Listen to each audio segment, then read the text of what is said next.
ရဲ့ဘာကြောင့်များတောင်းခွဲသွားတယ်လေဒါနေ့တိုင်းတတိယရာရဲ့မျက်ရည်များစီးစင်းနေတယ်ဒီရစလုံးနဲ့ခဏမှခါတီလုံးနဲ့ခဏရမင်းနဲ့တောင်းခွဲခံရကြလား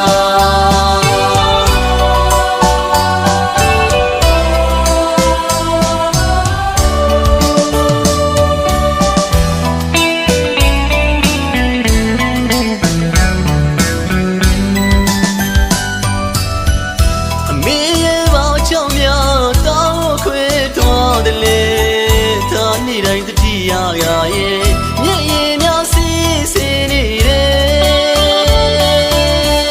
ဒီစလုံးနဲ့ခဏမှခါတီလုံးနဲ့ခဏရမင်းနဲ့တောင်းခွဲခံရကြလားဒီဘဝရောက်ဝကြွေးရှိရင်ဒီမြောင်းနဲ့တော့ချီအောင်စမ်းမေဘဝကမကောင်းနဲ့ကျွန်တော်ဘဝအမေနဲ့တောင်းခွဲခဲ့ရပြီဗျာ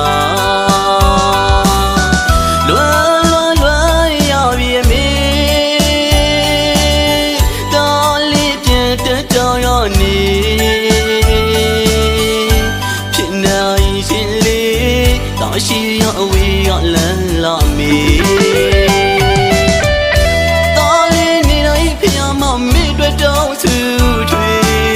တမလို့ရောကိုဆွတ်သွားတဲ့မိကောင်းရောက်တုတ်ကလေးလာနိုင်ပါစေ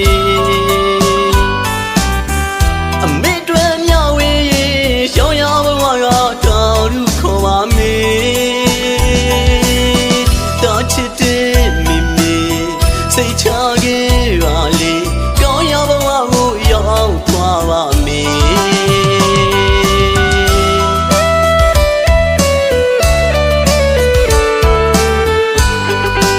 မေတောင်းနေအမေအတွက်အနောက်ဝေးတဲ့အတန်လေးတွေကြောင်းရင်ရှောင်းရဘဝကနေတောင်းခေါ်ပါအမေရဲ့အမေတောင်းကိုစိတ်ချပါအမေရဲ့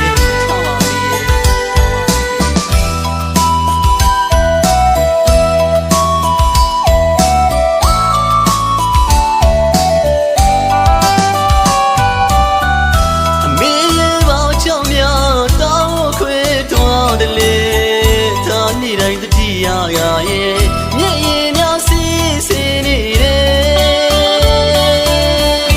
ရစလုံးနဲ့ခဏမှခါတီလုံးနဲ့ခဏရမင်းနဲ့တောင်းခွဲခံရကြလားဒီဘဝရောက်ဝကြွေးရှိရင်ဒီမြောင်းနဲ့တော့ချီအောင်စမ်းမေဘဝကမကောင်းနဲ့ကျွန်တော်ဘဝအမေနဲ့တောင်းခွဲခဲ့ရပြီဗျာ